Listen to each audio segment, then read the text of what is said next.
Hey everyone, it's Desiree, and I am here again with Spellbinders with our next card in our series that we do every month. And today I am combining the embossing folder, that's the regular embossing folder, not the 3D, and this beautiful glimmer plate. Now, this is a nice size glimmer plate. This is actually 5 3/4 wide. So if you wanted to put this on a 6x6 card base, which we are doing today, it will fit perfectly. And then this beautiful embossing folder. So you have the stripes that are going to come up and those wonderful leaves. So I wanted to try something, and I think it worked for the most part, but let's dive in. So I grabbed Villainous Potion, oh, I forget what that red is called, Lumberjack Plaid, Rustic Wilderness, and of course Vintage Photo and Mustard Seed, and put them down onto a mat, a craft mat, so that they would bubble up so that I could get this style of background. These are my go-to colors when it comes to fall. Love the purple, the deep red, the greens, the golds, and the browns, even navy blue sometimes. And I just like the way this came out. Now, I should have put another layer down onto this. I love the colors. I love the scheme, the color scheme back there, but it's just too soft with what I'm putting over it. But it's still a really cool effect. I'm adding just a little bit of the Lumberjack Plaid, Villainous Potion, and the Mustard Seed so that I can splatter on this. Now, I didn't realize that this was this light and how it was going to contrast against the glimmer panel. But, again, that's just a little heads up. Again, I keep everything in the videos so that you can see, you know, the process of, you know, how just one out of many card makers put their cards to work. Was able to put that panel that is, and that panel's 5 3/4 by 5 3/4 through the embossing folder all at once, and I'm just scraping across the top with the Vintage Photo Distress ink just to let those designs stand out just a little bit more. I grabbed a piece of craft cardstock and I'm going to create my hinges. And again, this is a nice solid plate, meaning the size of it. All the plates are solid. And the color that we are using for this month is blush. It's one of my favorites. It's like a rose gold, but not as deep, coppery as a rose gold. It's just got that hint of it. It's just really, it's right up there with Aura and Prism. It's third. It's third in line. I'm going to set that down onto my plate that it's heated up, and that's the beautiful result that we get. Now, I wanted to add some color to this. This craft cardstock is a little deeper than the most that we grab for the Nina Desert Storm. And realized that once I got it close to the background that we just made. First, I'm going to die cut it. So within the set, you get a sentiment that says, "I'm truly grateful." And you also get this top outline die for it. So you're able to die cut along the top of it and make this part of the card, make this a flip out on the card, however you would want that to work. And it's right about there where I say, oh, okay, little too dark. Yeah. But that's okay. We keep going to see what becomes of what we're creating. And that's exactly what I'm doing here. I'm trimming this down so that it is the same width as the background panel that we created. Now, it's not too, I mean, it's just a lot. Now, what I'm doing here is I'm coming in with a white colored pencil and adding color to all the areas of the sunflower, the stem, and the leaves. I'm leaving the centers alone.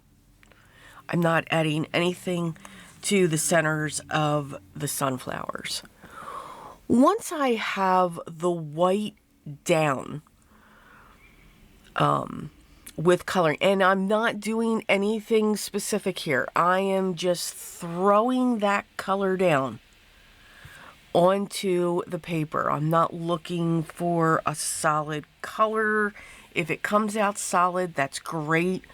The sketchier, I think, the better.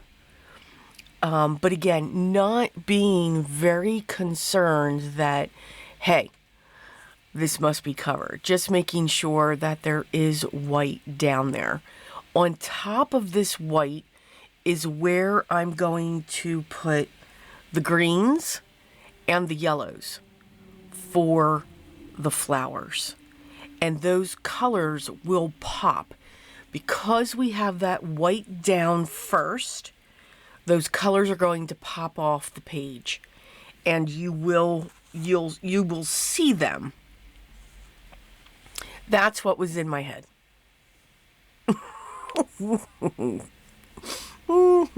Yes. But you can see, when we just have this here, this is a dark craft. These colors are now very visible to the eye. This is a great trick for any dark cardstock that you want to use as your background. From black to dark browns, navy blues, plums, mahoganies, deep oranges. The same technique can be applied, and you will see the different colors that you put on. Here I'm starting to put the green on for each of the leaves. Now, for these larger leaves, I am coming in, and the smaller ones, I'm cutting in with a lighter green towards the middle. And what that's doing is taking off the hard edge of that dark green that I put down first. For the larger leaves, I'm coming in with the darkest green, and then I'm going to come in with the lightest green. So that white base just pulls those colors up and out. And again, on the darkest of dark colors. Beautiful panel. I absolutely love it. Looks perfect. It's great for fall. It loses its luster. It's almost like the background takes over from what I'm seeing here. And that's okay. So my next thought is, all right, let's come in with some vintage photo that we can go around the edges. So we're kind of framing that piece from the background. You all have seen me do this many times, and that did work. It does separate it from the background. I think, though, if I used a lighter craft cardstock, or even a beige, this would have looked even better. So again, we keep on going, though. That bottom piece does pull out the vintage photo that is sitting on that background. So it's doing something. To me, though, it is just, I'm kind of losing those beautiful colors down on the color panel. But I really do like it, and I will be trying it just a little different way. So just a little technique there for your colored pencils. Yay. I'm going to put this down onto my 6x6 card base, and it will cover the entire front. And I do have a brown dark brown mat that sits behind that, which just makes that background panel bright, be even more bright than what it is. But still love the car. I love that glimmer. Love just that plate on its own and with a lot of detail. So this picture here does show those colors really well. I do hope you enjoyed the project, though. Look at the techniques that were used and try to put them into what you would create with what's in your stash. The products that I used will be listed down below along to the gallery so you can be inspired by more and all of the other clubs that Spellbinders has available. If you haven't yet, I'd love for you to subscribe, hit that thumbs up, and make sure you ring the bell for all notifications so that you know when the next single series or multiple series is live and ready for you to watch. Enjoy the art you create and enjoy the process. You never know how it's going to turn out. And if nothing else, we always continue to learn something. Remember what's most important, though. Always be creative, guys, and I will talk to you in the next one. Till then.